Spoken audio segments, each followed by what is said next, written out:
Okay, our next guest was in a TV show, of course, you might have heard of, called Firefly. You heard of it?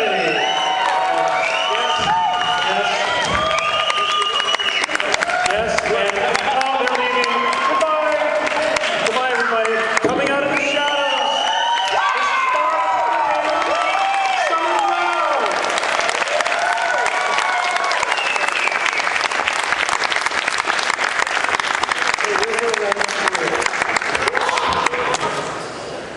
Did somebody say hot? Because that's never struck me about Summer at all. She brought her friend. Could you not get a ticket?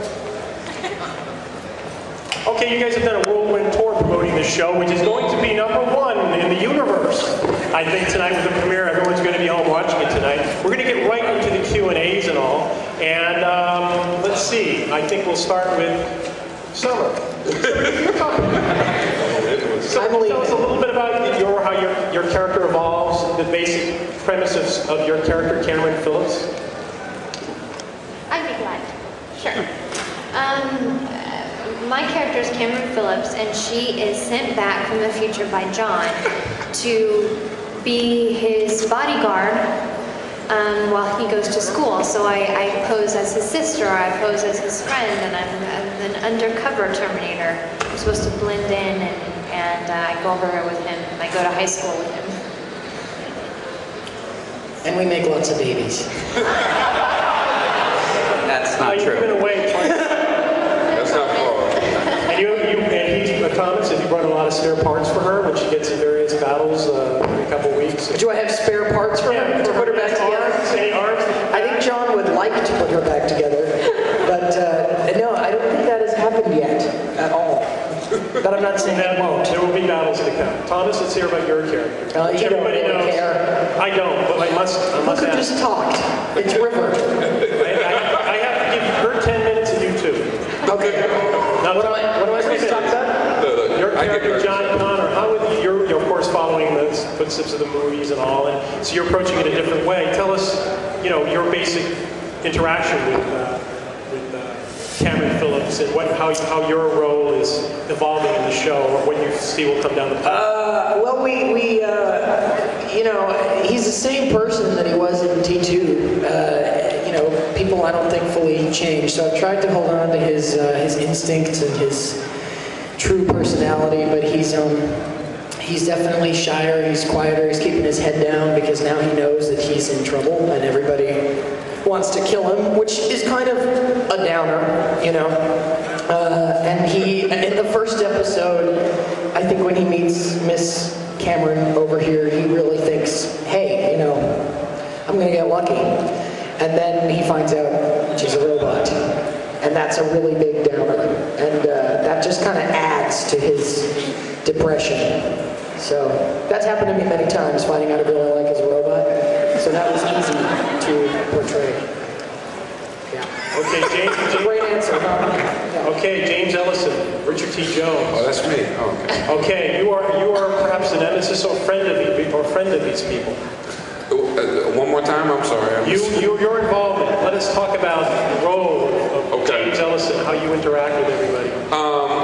Well, how can I say it? In one word, I don't. I just chase them, and I think my whole thing is. Oops. Hello. Okay. I'm kind of. Your answer's going. Yeah, it's going real good. I'm obsessed with Sarah Connor. She has kind of put me in the doghouse at work, and I've lost that girl. Wow, I feel like it's a hearing or something like that. Like I got a bunch of flashes in my face. I didn't do it. But my character's just, I take it. I'm on their chase, and I don't know Cameron exists, so I don't really believe in robots. I'm that skeptical character that doesn't believe in anything. All I know is Sarah Connor is on the run, and I'm obsessed with her. It's kind of scary, but I'm obsessed with this girl, with this lady and her son. Everyone is. Everyone is, exactly. James Middleton, you're still here. Okay, James, you are the producer. We You're often behind forget. executive producer, consulting producer. Tell us how you made it all come together. Well, about in 2003 or so, around the release of Terminator 3, I started to really miss the character of Sarah Connor. I'd always really loved her in the first two movies, and I always felt that she was the heart and soul of those movies. She was the way we as an audience really connected with those movies. And since I knew that she would not be involved in the movies in the future and that she wasn't involved in T3, I started to think about how could I bring her back? And it seemed that the best way to do it would be with a really good quality television show where we could learn a lot about her character, things that we hadn't seen before. We could really see the relationship between her and her son. You know, really outside of the context of the two of them just running for their lives. You know, because in this show, we posit that they're now on the attack. They're doing to Skynet what it tried to do to them. So that changes really the whole narrative dynamic, and I think we can learn a lot more about them and have, you know, really a lot of fun with that. But for you, the challenge will be now, of course, Christian Bale's just announced. You will be Christian Bale in about how many years? Yeah, I don't know how I feel about that. Christian Bale will be in the movie, so there's going to be this kind of overlap. There's a challenge you're going to have to face. Well, how we're looking at it is that this is a completely new expression of the franchise by Josh Friedman.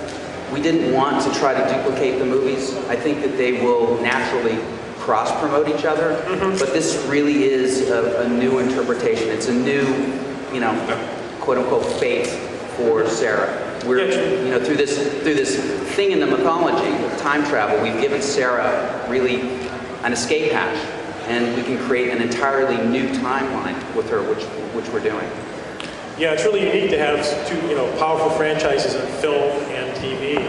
And of course, television budgets have increased, and the look, where a lot of people prefer television because the quality is outstanding. You know, it's much more going on almost in TV than sometimes in feature films. You know, just the quality, the value, the production values, and the look of the shows. Yeah, and I think that for movies or television, we are just tremendously blessed and lucky and fortunate to have this cast.